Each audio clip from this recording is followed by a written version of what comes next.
Buen día amigos, muchas gracias por sumarse a esta transmisión. En nombre del Centro Argentino de Cartografía les damos un fuerte abrazo, un saludo. Hoy nos toca el tema reconstrucción de alturas de aguas de una inundación histórica. Río Salado, 1944. Esta presentación va a estar a cargo de Mario Rubén Gardiol, que nos acompaña desde la ciudad de Santa Fe. Mario es técnico topocartógrafo, doctor en Ingeniería Civil, con orientación en catastro y gestión territorial. Es profesor de la Facultad de Ingeniería y Ciencias Hídricas de la Universidad Nacional del Litoral de Santa Fe. Es docente de fotogrametría, fotogrametría a corta distancia y trabajo final de carrera. Además, también es investigador de temáticas de cartografía, topografía y fotogrametría. Realmente es un honor para nosotros que nuestro socio, Mario Gardiol, nos acompañe. Le voy a pedir a Mario entonces que prenda su cámara, que prenda su micrófono y vamos a ver si ponemos en línea. Hola Mario, ¿cómo estás? Bueno, ¿cómo va? Te pido entonces que pongas la presentación en línea y ya te voy a dejar con la gente que nos está acompañando esta fresca mañana, por lo menos acá en Buenos Aires con 7 grados. Ahí entró, perfecto. Muy bien, lo ponemos en modo presentación. Bueno, Mario, te dejo con la gente. Yo voy a apagar mi micrófono y mi cámara y voy a participar como un asistente más de esta exposición. Gracias y suerte. Bueno, muchas gracias, Jorge. Bueno, ante todo, muy buenos días a todos los presentes. Yo hoy les voy a presentar a ustedes un trabajo que realizamos en un proyecto de investigación.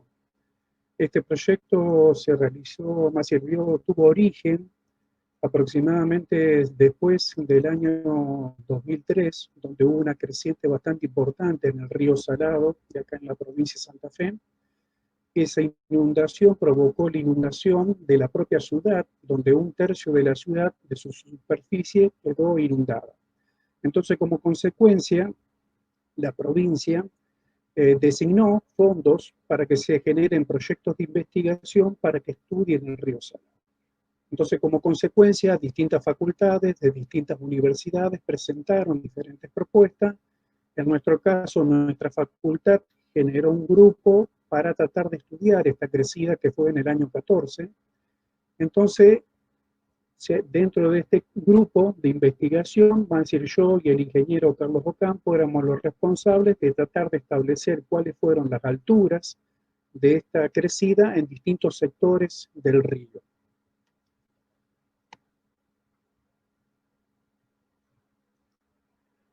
Generalmente cuando uno realiza estudios técnicos para tratar de realizar sobre una crecida, generalmente lo que uno debe tener como información es saber el nivel de las aguas, hasta qué altura llegaron, cuánto tiempo perduraron y cuál fue el caudal de agua que pasó en esa crecida. Generalmente para uno establecer este caudal de cuánta agua pasó, generalmente uno recurre a los registros hidrométricos. Los registros hidrométricos son las lecturas diarias que se hacen sobre la altura del agua en un río por un determinado tiempo. ¿Qué pasa? Específicamente el río Salado empezaron sus registros hidrométricos en forma sistemática, o sea, en forma diaria, a partir del año 54. Entonces nosotros, al tratar de hacer este estudio en el año 1914, tuvimos que recurrir a otras fuentes de información. En este caso recurrimos a distintos documentos, documentos escritos como libros, informes técnicos, expedientes y diarios, a documentos cartográficos como cartas topográficas, levantamientos y perfiles topográficos, y también a documentos fotográficos, tanto terrestres como aéreos. Para que ustedes ubiquen un poquito dónde es la cuenca del río Salado, Esta es una cuenca que tiene una superficie de aproximadamente 247.000 kilómetros cuadrados. Ahí en el mapa pueden observar que en la cuenca alta se encuentra en la provincia de Salta, también en La Rioja y parte de Tucumán. La cuenca media incluye la provincia de Salta, Tucumán y también de Santiago del Estero, y la cuenca baja está en las provincias de Santiago del Estero, Chaco y la provincia de Santa Fe. Específicamente en la superficie de la cuenca en la provincia de Santa Fe es 60.000 kilómetros cuadrados. Su caudal medio en el curso son de 145 metros cúbicos por segundo. En la crecida del año 73 fueron 2.500 metros cúbicos por segundo, y en el caso de la crecida del año 2003 fueron 4.000 metros cúbicos por segundo. Si uno trata de buscar información específica sobre la inundación de 1914, realmente se encuentra poca información. Por ahí podemos encontrar alguna información en algunos libros, por ejemplo, que cuentan la historia de los pueblos. Entonces, por ahí en algunos de ellos se nombran algunos detalles, o a veces es posible encontrar algún documento fotográfico. Ustedes lo que están viendo acá es la fotografía de la ciudad de San Justo, la cual se inundó en aquella época debido a las grandes precipitaciones que hubo. Acá en la fotografía de la derecha, esta era una vía de tren que comunicaba la localidad de Rafaela con San Cristóbal. Debido a las grandes precipitaciones, hubo procesos erosivos en las alcantarillas del ferrocarril, y a su vez la humedad desestabilizó el terraplén ferroviario y dio como consecuencia que una locomotora se cayera. Esta otra fotografía corresponde a la inundación que sufrió la ciudad de Esperanza, también debido a las grandes precipitaciones, y esta otra toma corresponde a una vía férrea que pasaba sobre el río Salado y que comunicaba la ciudad de Laguna Paiva con San Cristóbal, y este era el puente principal que posteriormente a esta toma fotográfica el puente cayó. Si analizamos un poema de precipitaciones, acá tenemos datos de precipitaciones anuales. En Bragado, que es una ciudad que está en la provincia de Buenos Aires, Humboldt se encuentra en el oeste de la provincia de Santa Fe y la propia ciudad de Santa Fe. Ustedes pueden ver ahí que en 1910 la precipitación varía entre 400 y 500 milímetros. En 1911 vemos que ya aumenta un poquitito la precipitación. En 1912 las precipitaciones ya superan los 1.000 milímetros. En 1913 como que disminuye un poquito. En 1914 es donde se producen las grandes precipitaciones. En 1915 se reducen un poco, y luego en 1916 pasamos a tener valores de precipitación próximos a lo que es 1910. O sea, de esta pequeña tabla podemos analizar que hubo varios años donde hubo grandes precipitaciones y donde las mayores fueron en 1914. Si ahora vemos datos en las localidades en el interior de la provincia de Santa Fe, acá tenemos datos correspondientes a 1914, una precipitación anual. En el caso de Reconquista, esta es una localidad que se encuentra en el norte de la provincia. Fíjense que llovió 1.661. Luego Vera estaría un poquito más al sur. Así vamos bajando a San Cristóbal, a San Justo. Rafael y Santa Fe estarían en la parte central de la provincia de Santa Fe. Y luego tenemos Corondi y Rosario, que estarían en la parte más sur de la provincia. Si ven, estas precipitaciones variaban entre 1.000 a 2.500 milímetros, pero acá lo importante es que esto demuestra que hubo precipitaciones tirando elevadas en toda la superficie de la provincia, como consecuencia en toda la cuenca baja del río Salado.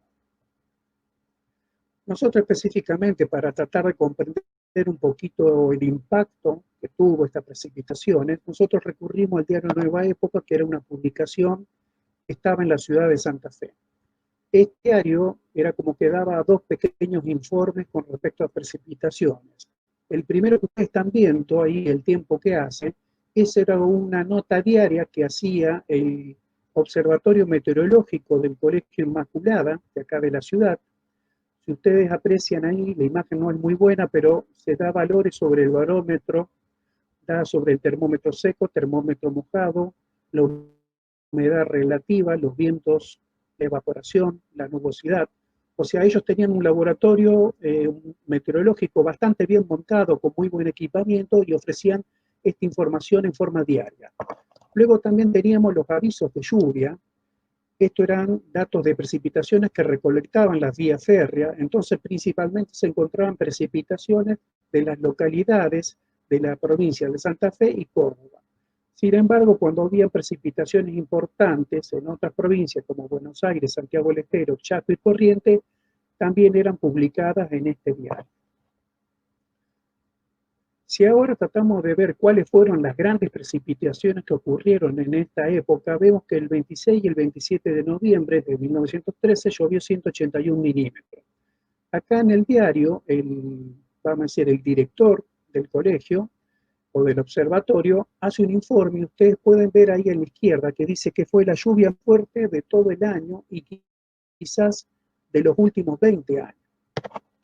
Después, el 17 y 18 de marzo de 1914, llovió 149 milímetros, donde los primeros 70 milímetros llovió en 20 minutos y los otros 70 en 20 horas. Y luego tenemos la precipitación del 23, 24 y 25 de abril, que llovió 523 milímetros, donde ustedes ven que el día 23 llovió 155, el día 24 264 y el día 25 de abril llovieron 104 milímetros. Ahí mismo también en el diario, el padre Salaverry, que era el director, hace también un análisis de esta gran precipitación. Posteriormente, el 1 de mayo en este diario, sale esta nota donde se hace como un análisis de las grandes lluvias que hubieron desde 1900 hasta 1914. Estos eran datos del propio observatorio, y si ustedes ven la imagen de la izquierda, ahí, por ejemplo, en el punto 1 dice, durante el último abril la precipitación ha sido 720 milímetros, que supera en 368 milímetros las últimas grandes precipitaciones ocurridas. Después otro dato que da más abajo es que en abril solo supera mucho la cantidad de lluvia a lo que llovió en todo el año de 1901.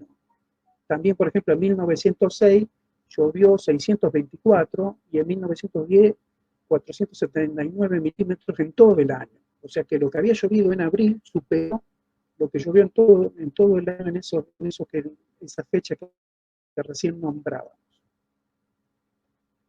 Después, con respecto al tema de afectaciones en la ciudad, uno viendo el diario más puede observar distintos problemas, ¿no? Desde ya se inundaron todo lo que eran las calles, los sótanos de las casas, hubo derrumbes también de edificaciones, hubo problemas con el tema de la cloaca, con el tema de los adoquines de las calles.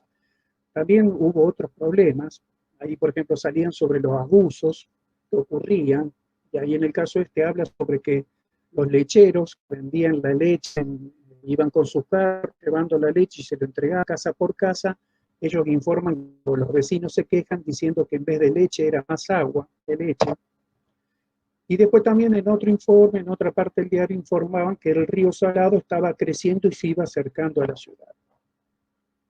Como decíamos también, esta afectación no fue únicamente en la ciudad, sino también en la región. Entonces ahí tenemos datos que nos van informando sobre distintas localidades, como Santo Tomé, Candioti, Recreo, San Justo, Rosario, Vera, Calchaquí, o también informes de los departamentos políticos que informaban de la situación que había en el interior de la provincia.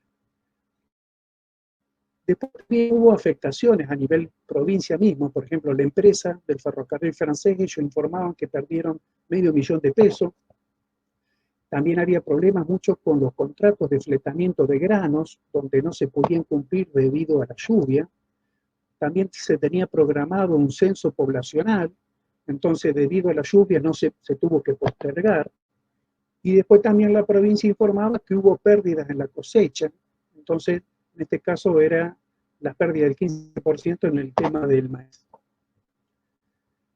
Ahora si pasamos específicamente al área de estudio, cuando hicimos el proyecto de investigación, la intención ¿cuál era? Era hacer un modelo digital, más y no un modelo digital, una modelación hidrológica de esta crecida.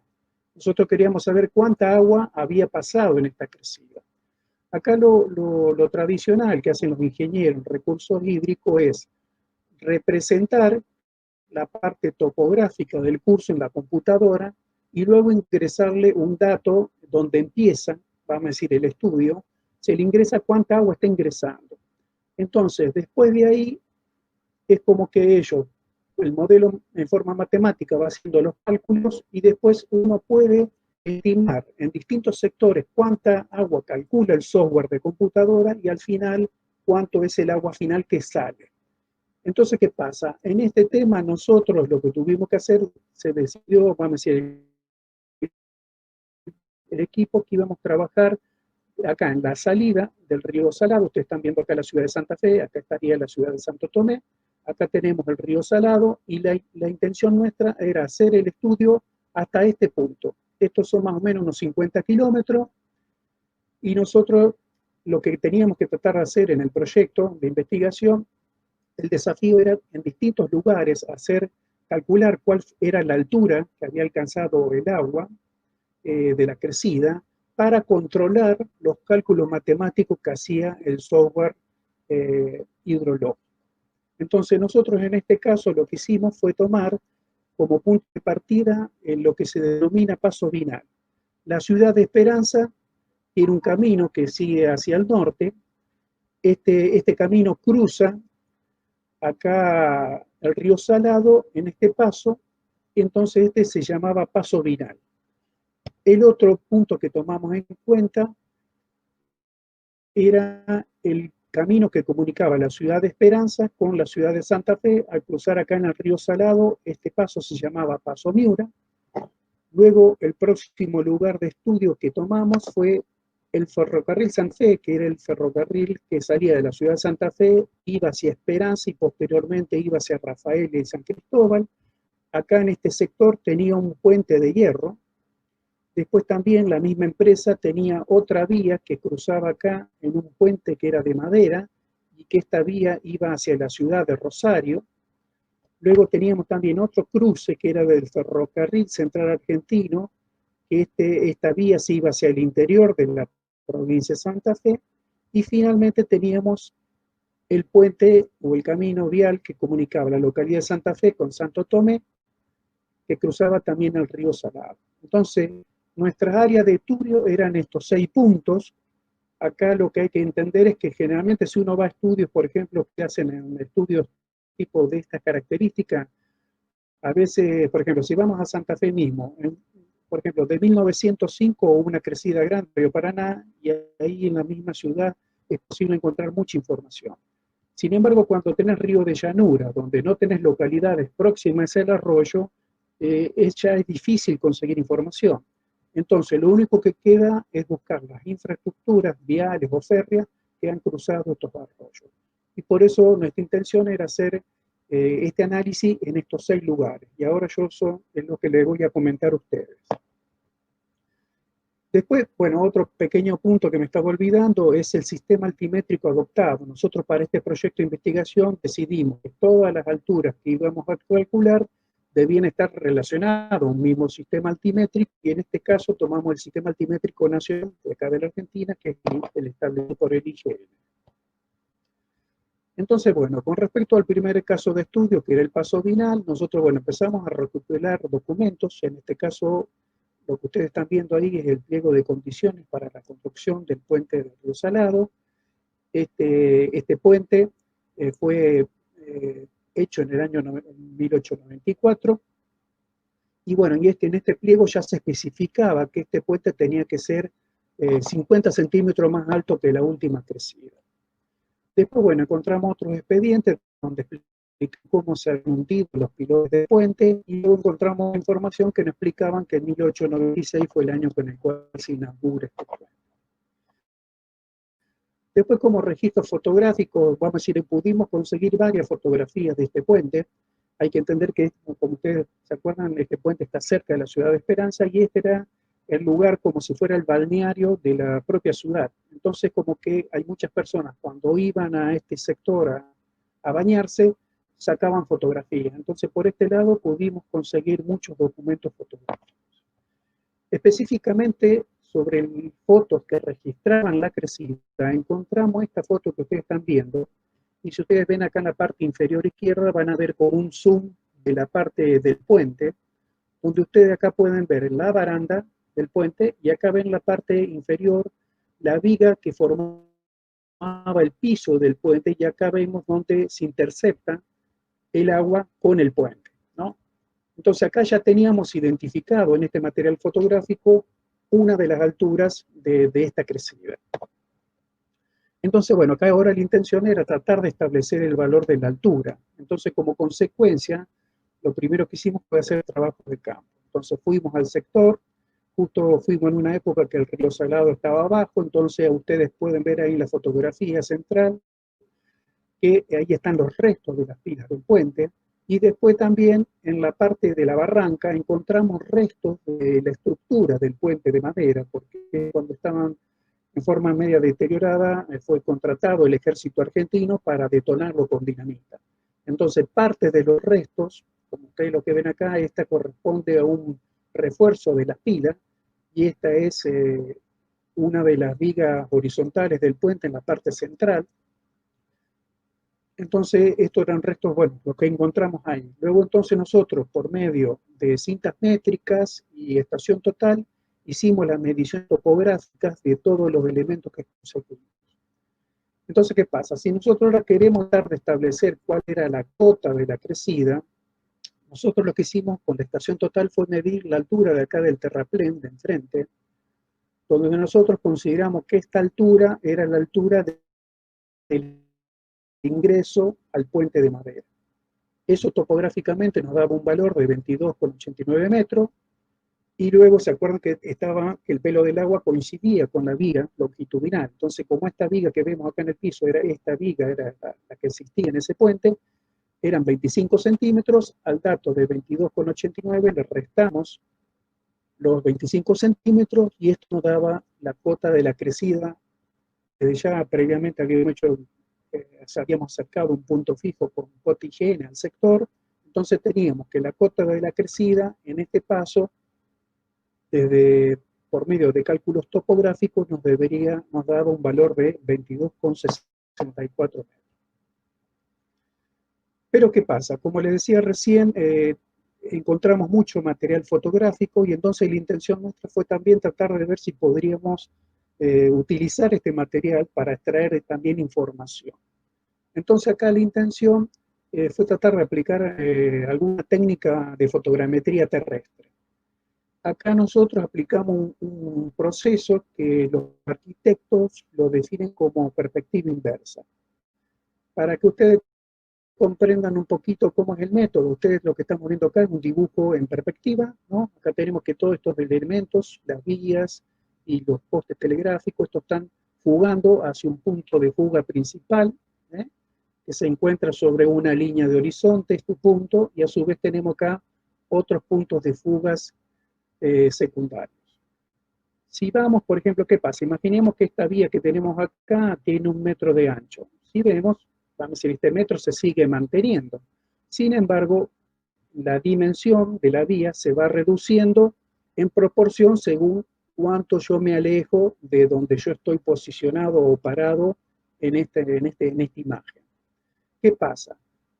La técnica acá corresponde a lo siguiente. Imaginemos que yo quiero saber cuál es el tamaño que tiene este poste telegráfico.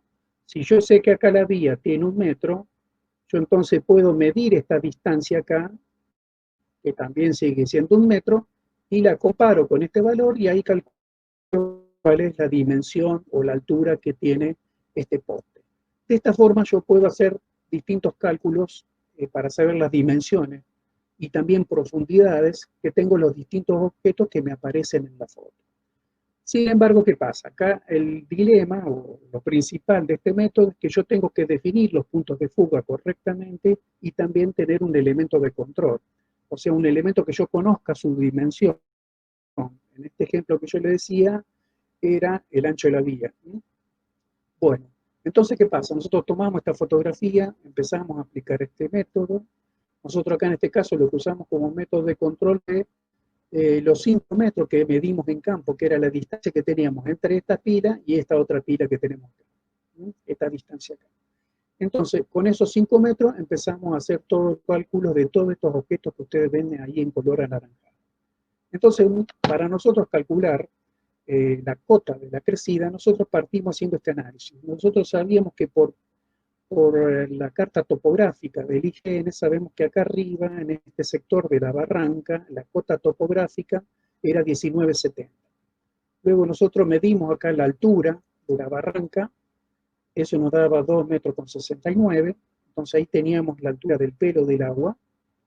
Luego medimos la altura de la pila, que nos daba 5,31 metros, y ahí obtuvimos el valor de la cota del pelo de agua, pero obtenida por un proceso fotogramétrico. Y ahí llegábamos a un valor de 22,32 metros. Sin embargo, cuando hicimos este proceso, ustedes están viendo acá, ¿no?, que hacíamos las mediciones de las distintas pilas, y acá si comparamos los valores que obtuvimos acá, por ejemplo, en cada uno de estos detalles, era como que iban cambiando. Teníamos un error en el método.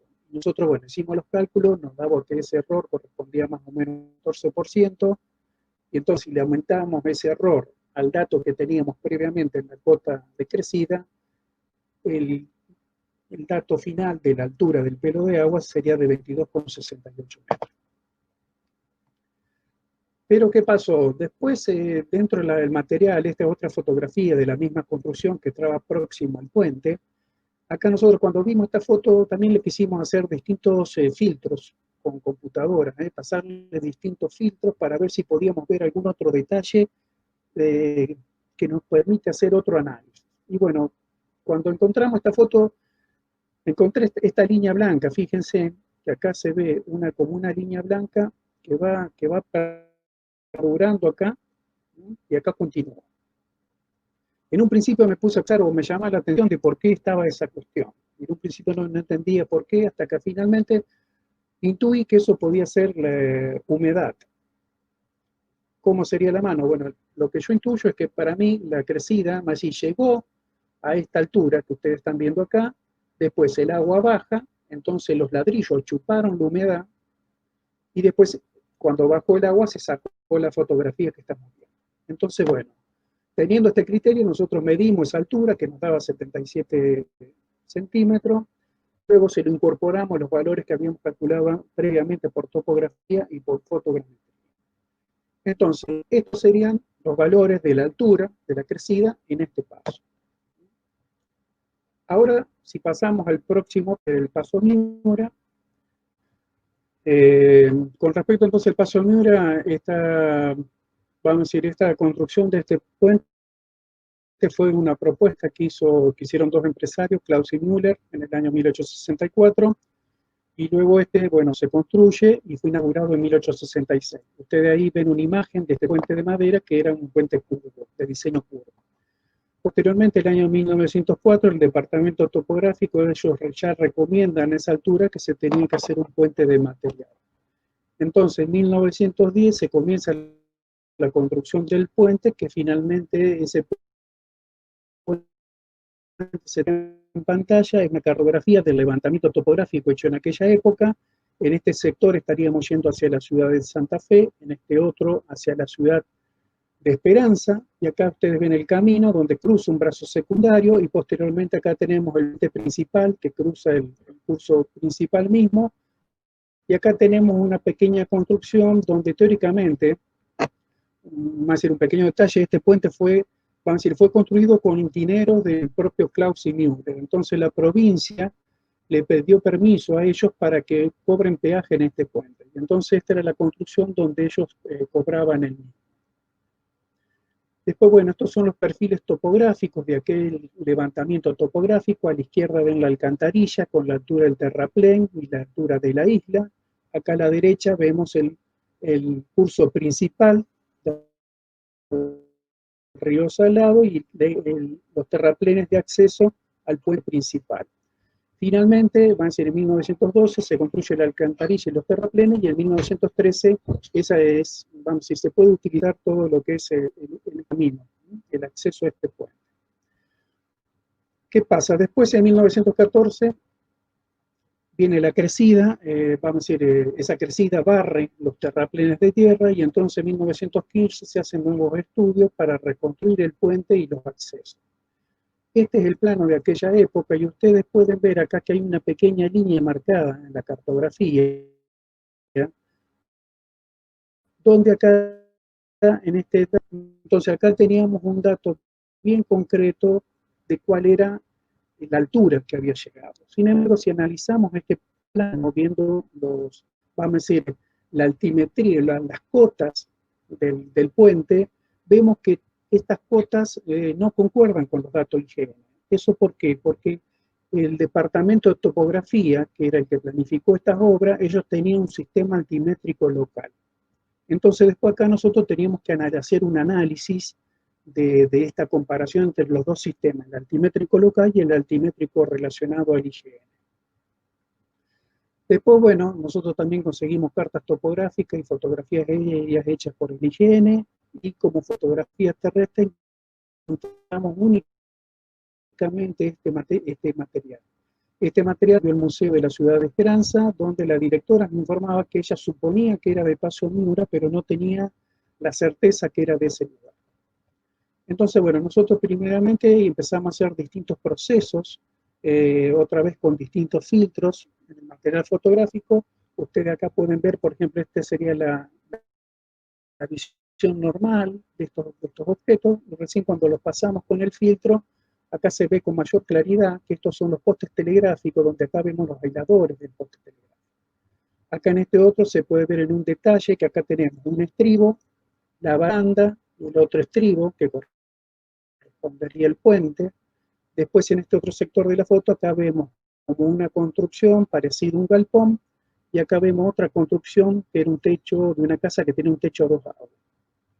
Entonces, estos eran los elementos que encontramos en esta foto. Y ahora lo que teníamos que hacer es verificar si en campo también encontrábamos esta misma información.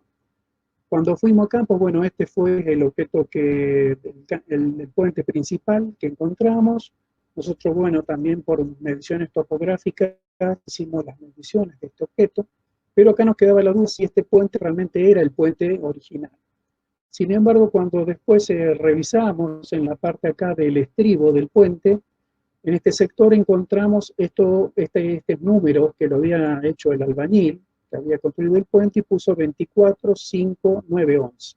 Entonces, de esta forma verificábamos que esta es la construcción original hecha en 1911. Luego ahí cerca también estaba esta otra construcción, que después, bueno, viendo acá este detalle que ustedes ven acá a la derecha, que corresponde a la reja de ingreso a la puerta, vemos que la letra K y M de Klaus y Müller. Entonces acá concordaba que esta era la casa original, que tenía acá Klaus y Müller, que era esta casa que tenía el techo a 2 aguas. Y después charlamos más adelante con un productor, y ahí nos informaba que había una contigua construcción, y luego pudimos encontrar los cimientos de este galpón que habíamos visto en la fotografía. Entonces, de esta forma confirmábamos que la fotografía correspondía a este sector de estudio. Entonces, bueno, como teníamos este material, también la idea fue aplicar esta técnica de reconstrucción fotogramétrica. Acá en este caso nosotros, bueno, calculamos nuestro punto de fuga, acá teníamos el puente, las opciones, y como elemento de control, en un principio buscamos acá y no encontrábamos nada, no encontrábamos mucho, y bueno, definimos hacer un análisis teniendo en cuenta la altura de esta arma de fuego, o si no, la altura de la rueda del Sulky. Entonces acá teníamos que definir cuál era esa dimensión. Entonces, bueno, primero recurrimos al museo, ahí buscamos distintas armas de fuego, medimos las longitudes y daban como que el gran promedio de 1,30 m. Luego también fuimos a tratar de encontrar distintos sulkys, donde, bueno, le sacábamos fotos, le hacíamos mediciones, pero acá veíamos que las ruedas de los sulkys eran muy variables, no había una rueda tipo estándar. Entonces, como consecuencia, decidimos tomar como elemento de control el arma de fuego. Luego ahí empezamos a hacer las mediciones, las fotografías, con respecto, por ejemplo, a la separación entre los postes telegráficos. Nosotros nos daban valores que variaban entre 70 y 80 metros, y después nosotros, bueno, pudimos conseguir material cartográfico aquella época donde nos decía que la distancia entre los postes telegráficos era de 73 metros, y también encontramos un informe escrito del Ejército Argentino de 1926, donde ellos decían que colocaban los postes telegráficos cada 80 metros. O sea que de esta forma verificábamos que los cálculos que habíamos hecho nosotros medianamente eran lógicos. Después, bueno, con respecto a la longitud del puente, por medio de la foto nos daba 56 metros y por topografía nos daba 54. Luego hicimos un análisis de los detalles del estribo. Ustedes fíjense que acá a la izquierda tenemos el plano de 1915, vemos que acá en la plataforma de hormigón de altura, acá tenemos estos detalles arquitectónicos que en la actualidad no encontramos. Luego también hicimos las mediciones en la casa que habíamos visto de Klaus y también en el galpón. Sin embargo, cuando lo comparábamos con los datos topográficos, ahí veíamos que teníamos diferencias medias importantes. Pero bueno, acá el problema fue la medición que hicimos en la foto. Acá fue un error, entonces como que quisimos forzar el método y en este punto no nos dieron buen resultado. Después, bueno, calculamos el ancho de inundación. Por medio de la foto nos daba 2.000 metros y si analizamos la carta topográfica sería 2.300 metros. Y con respecto a la altura máxima de las aguas, nosotros, bueno, en fotografía, primeramente las quisimos analizar un poco más en detalle. Si ustedes, acá es medio difícil que se visualice, pero acá puede ver una pequeña línea blanca. En un principio no entendía yo personalmente bien qué podía ser, hasta por ahí, viendo otras fotografías de otras crecidas, llegamos a la siguiente conclusión. Cuando el agua fue subiendo, empezó a chocar con la pila de hierro, y entonces cuando choca con este objeto se genera una ola hacia atrás, que eso genera a su vez espuma. Entonces esto es lo que aparece en la foto como color blanco. Entonces esa sería la altura del nivel del agua. Teniendo los datos topográficos del estribo del puente medidos en campo, calculamos la altura del agua. En la foto nos daba 17,75 y si tomamos el plano de 1915, con los datos topográficos también de campo, nos daría que la cota del pelo de agua en la crecida fue de 17,98. Ahora si pasamos al próximo caso de estudio, que era el puente de hierro del ferrocarril Santa Fe. Este fue hecho en 1882 y tenía una longitud de 158 metros. Este fue el único registro fotográfico que pudimos conseguir del mismo. Luego, como datos conseguidos vamos a decir, en el diario de la época, hablaba que el 29 de abril, ahí ya, vamos a decir, esta vía del tren se encontraba comprometida y los trenes estaban viajando muy, muy lento, muy distanciados. El 6 de mayo ya certificaban que esta vía no se estaba utilizando debido a los problemas que presentaba. Luego, el 19 de mayo aparece en el diario que el puente había sido destruido por la corriente.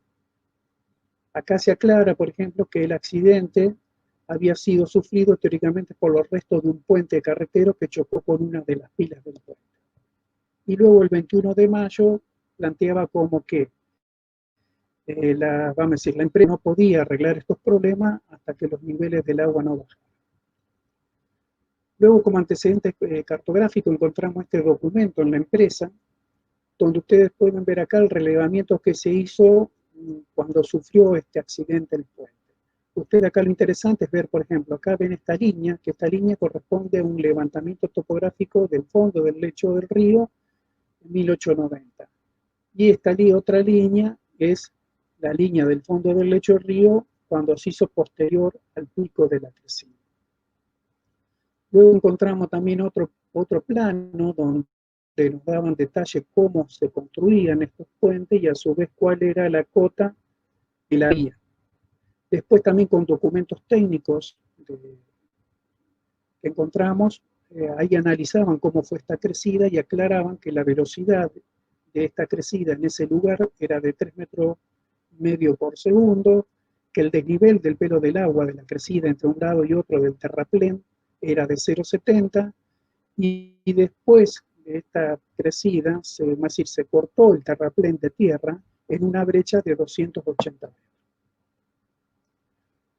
Luego, en este otro plano, este mismo que recién veíamos, se puede analizar un poco más en concreto que hubo un hundimiento de la pila de 2,50 metros y un desnivel entre las vías de donde estaba la posición original, donde había quedado, de 2,44 metros. Después también otra información que encontramos fue justo un registro hidrométrico que tenía esta empresa. En este lugar, la empresa tenía una escala donde ellos iban midiendo cuál era la altura del río.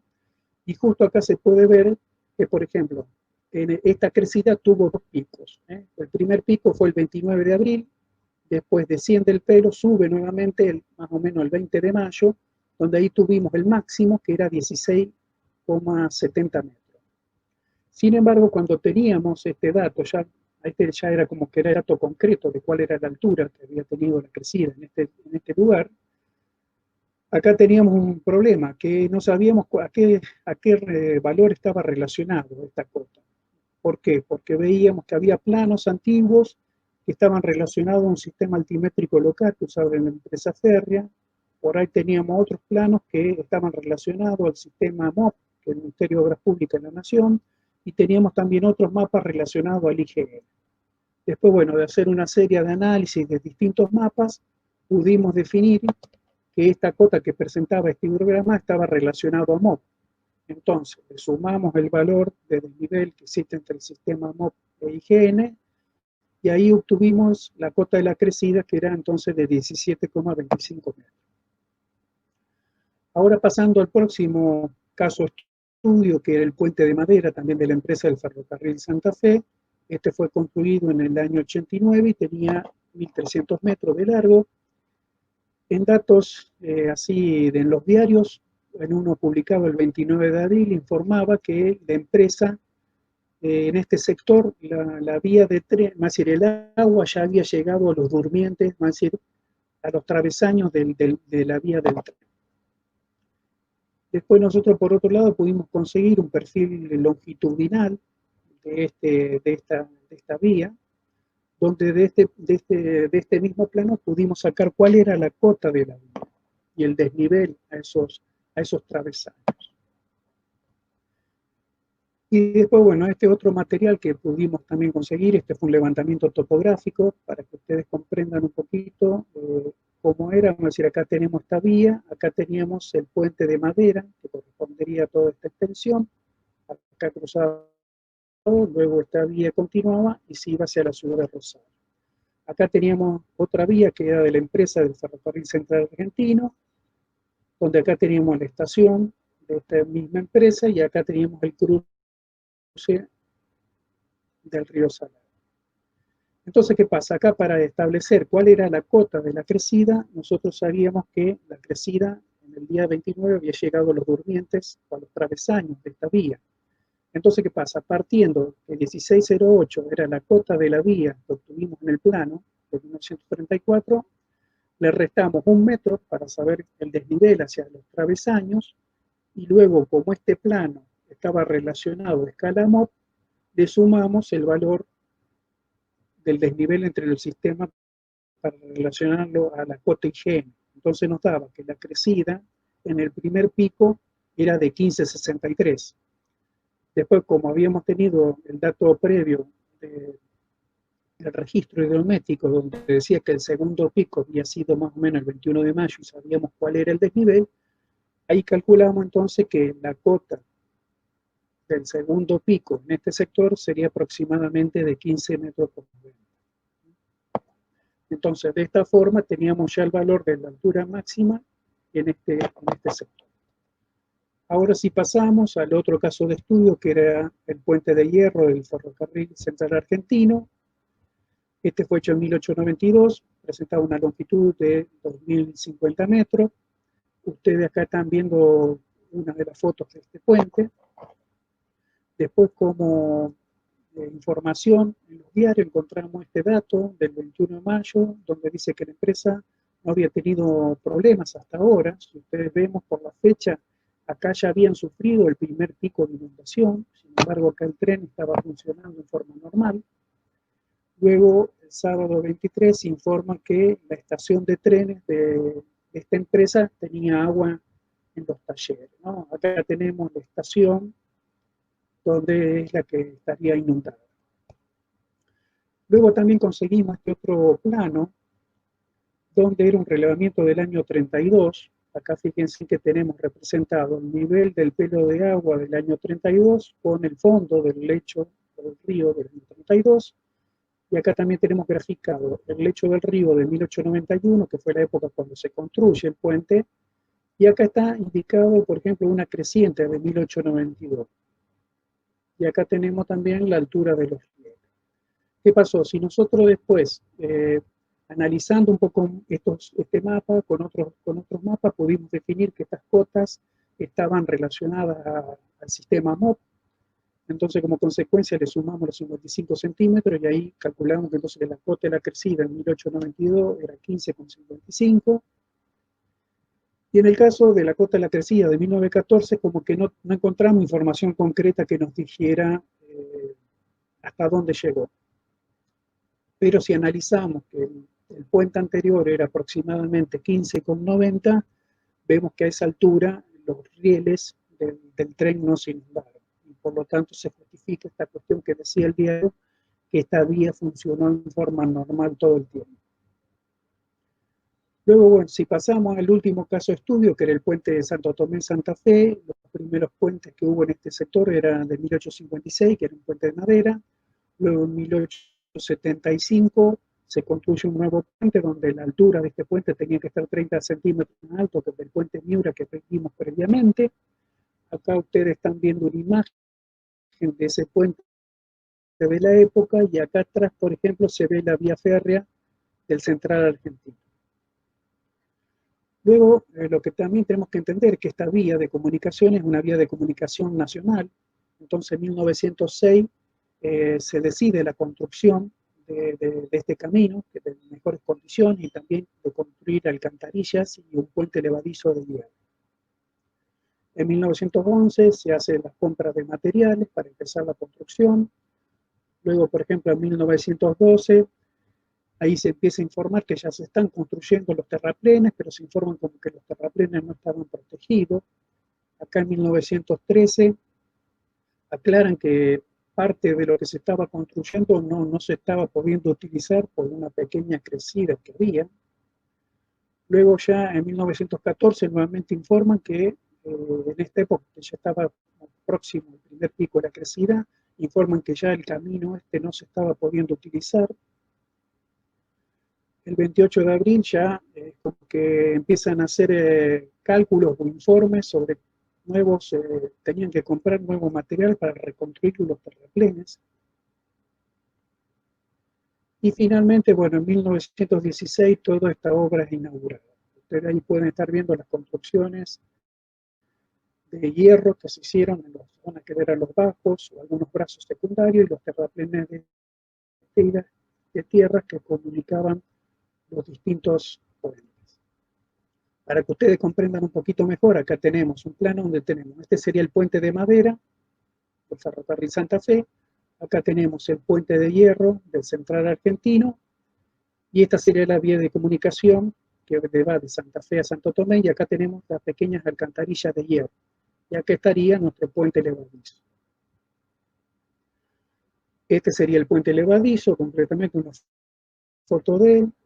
Luego en el 21, por ejemplo, informan que se tenían que hacer obras para proteger el puente. En el 23, nuevamente, se habla que se tenía que arreglar una grúa, un guinche a vapor que estaba trabajando en la protección de este puente. En el 23 también nuevamente se informa como que a pesar que se habían hecho todos estos arreglos, esta vía de comunicación seguía teniendo problemas ante las inundaciones. Nuevamente acá en el año 31 se plantea el mismo tema, que debido a las precipitaciones o a las pequeñas inundaciones que habían, siempre había problemas con la circulación en esta vía de comunicación. Acá está una fotografía de aquella época, el año 31, donde acá en este caso ya vemos que el terraplén de tierra tenía la misma altura que todas las alcantarillas. Y finalmente, en el año 37, se decide que se iba a hacer una construcción de esta vía de comunicación de hormigón armado. Acá estamos viendo una fotografía donde está en la construcción de este puente, y acá en la derecha pueden ver el puente levadizo de hierro. Después, bueno, como en este caso también encontramos bastante material fotográfico, decidimos hacer distintas pruebas, sí, utilizando esta técnica de fotogrametría, donde ahí, bueno, calculamos la cota del terraplén de tierra, también la cota del puente levadizo. Después, bueno, esta es una copia del puente de hormigón que se construye en el año 37, y si vemos un zoom, ahí pueden verse que, fíjense que acá dice que la crecida extraordinaria llegaron a 15.37. Y tenemos, bueno, acá la cota de la calzada 18.35. Sin embargo, ¿qué pasa? Cuando otra vez analizamos este plano, no sabemos si este plano fue hecho con cota MOP, cota IGN o lo que sea. Entonces, bueno, tuvimos que salir de un punto fijo IGN haciendo mediciones topográficas, llegamos acá al puente y nos daba una cota de la calzada de 18.44. O sea que de esta forma verificábamos que estos valores correspondían a cotas IGN. Entonces, teníamos en claro que la cota de la crecida era de 15.37.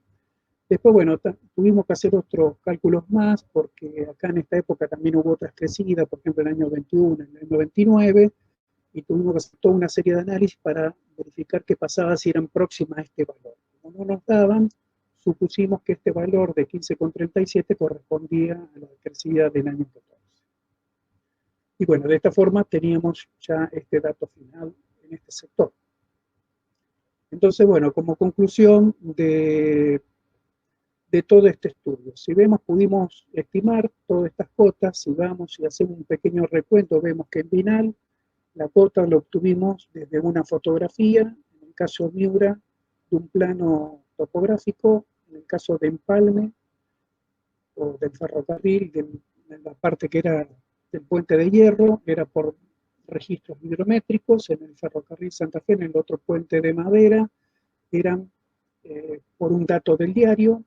En el ferrocarril central argentino fue un cálculo, vamos a decir que no tuvimos un dato concreto, y en el caso del puente carretero fue también por un plano topográfico. Bueno, como conclusión también podemos decir que sí o sí, cuando hacemos este tipo de estudios, necesitamos interrelacionar diferentes fuentes de información. También, por otro lado, es fundamental que se sigan preservando y aumentando los archivos, fototecas y mapotecas en las distintas instituciones públicas, porque si no se conserva esta información es como que se va perdiendo la misma. Y después, por otro lado, tenemos que también los pueblos y tomadores de decisiones tenemos que mantener vivo el concepto que debemos analizar y aprender del pasado. Yo siempre me acuerdo en este caso que en aquel momento que en el 2003 estuvo esta gran crecida, el gobernador de la provincia, que era Carlos Reutemann, hizo una nota de prensa y él informaba que no había datos históricos. El único dato histórico que había era la creciente del año 73. Sin embargo, si ven ahí todas las fechas que están anotadas de los datos que hemos encontrado en los distintos papeles, pueden ver que realmente son muchos más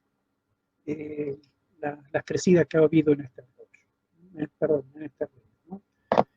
Entonces, bueno, finalmente para terminar, quiero agradecer principalmente a todos ustedes que estuvieron presentes, y disculpar todos estos problemas técnicos que hemos tenido por internet.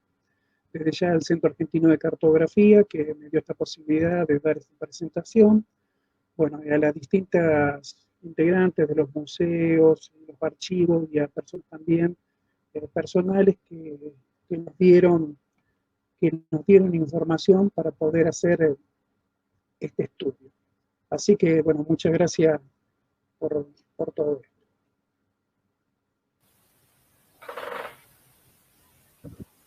Bueno, estamos con ustedes nuevamente. Gracias, Mario. Muy buena la presentación. Le aviso a la gente que nuestro equipo técnico va a proceder a hacer los arreglos pertinentes para que aquellos interesados puedan volver a ver esta presentación en nuestro canal de YouTube.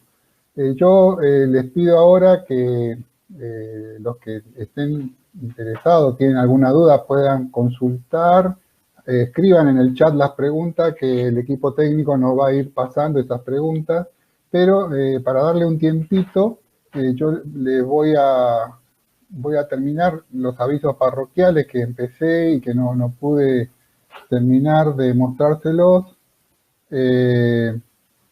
Acá les recuerdo que el próximo martes tenemos una nueva presentación a cargo del licenciado Carcasón, y después lo que ya les había comentado, que se van a ir enterando a través de las discusiones que hacemos en mayor profundidad de qué trata cada uno de estos temas.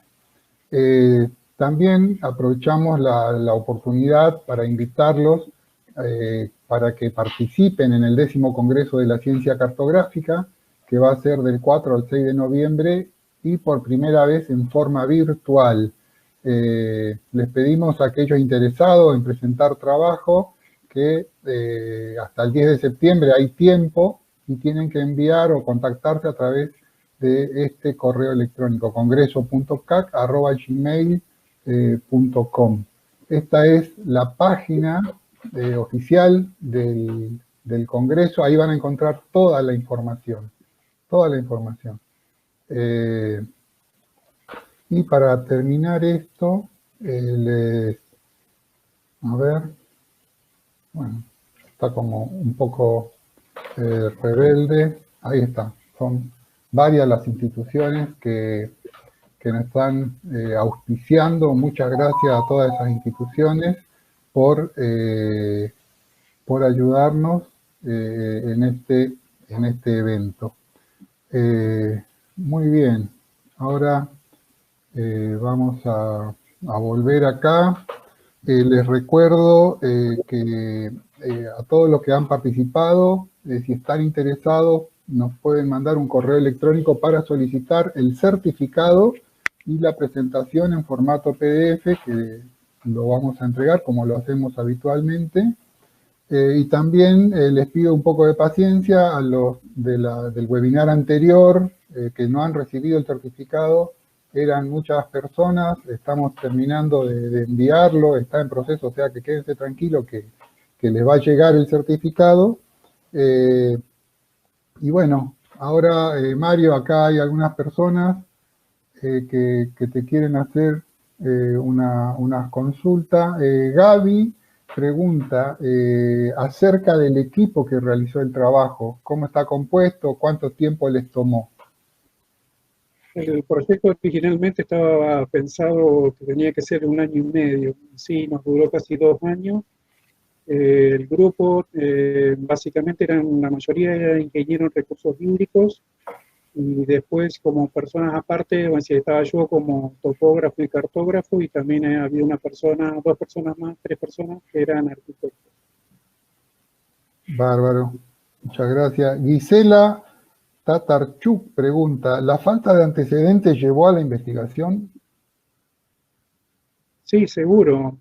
Sí, lo que pasa es, vamos a decir, imagínate, lo que hay que entender un poquito es como que creo que nadie tenía un poco en claro cuál era vamos a decir, cuánto había sido esta crecida.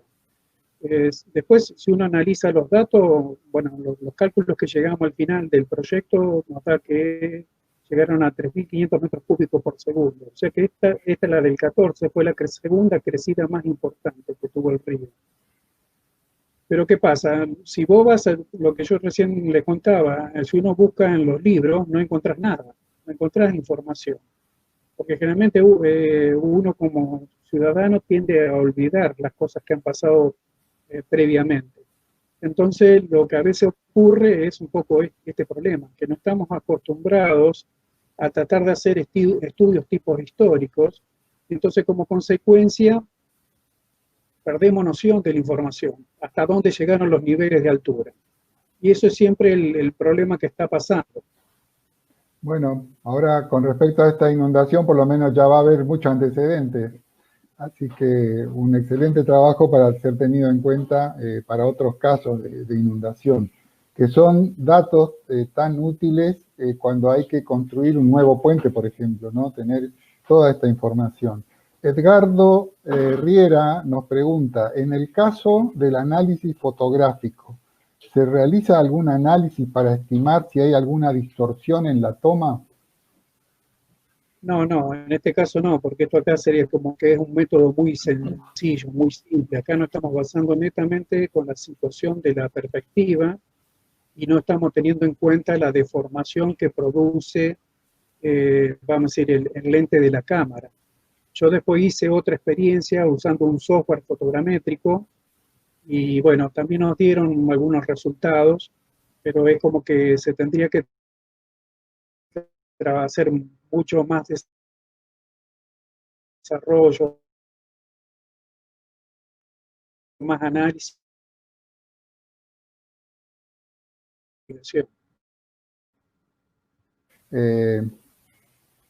Acá tenemos otra pregunta, Mario. Fernán Crovela pregunta, ¿está publicada esta ponencia para poder acceder a ella?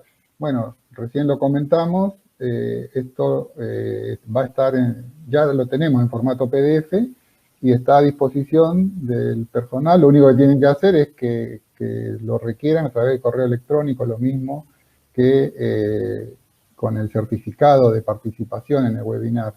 Y les vuelvo a repetir que nos tengan paciencia porque son muchas las personas que están solicitando y quédense tranquilos que van a poder disponer del material.